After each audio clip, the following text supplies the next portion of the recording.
Hvis hvad? Må jeg høre? 10.000 øl. Hvis hvad? Hvor meget? Hvis hvad? Hvis Hvorfor Brøndby får jeg rykker ned. 10.000 øl? Hvis Hvem Brøndby rykker ned? Hvis Brøndby rykker ned indenfor? Ja. Indenfor hvor meget?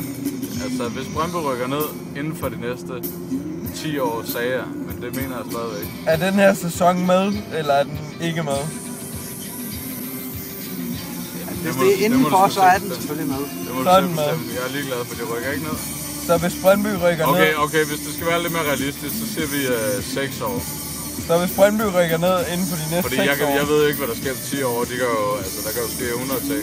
Så hvis Brøndby rykker ned inden for de 6 år, så får jeg 10.000 i øl. 10.000 øl. 10.000 øl? Ja. Ikke 10.000 i øl, men 10.000 øl. 10.000 øl. Det er endnu mere. Og Rasmus, så... Hvad gælder en øl for? Ja, lige meget. For at det her, 0,33 for at det her, det skal være bare nogenlunde fair, så vender du det kamera om, og så giver du et modsvarende bud for, hvad der ryger den anden vej, hvis FCK rykker ned. Ja. Jeg siger, hvis jeg giver... Jamen, du kan ikke se en skid på det. Ej, det... Men kom bare alligevel.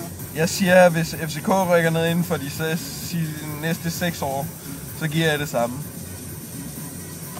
Det er godtaget. Fair nok.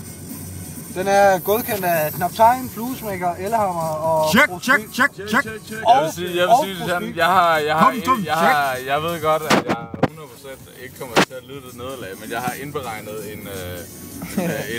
en sikkerhed i det der, så den siger så den dag jeg taber.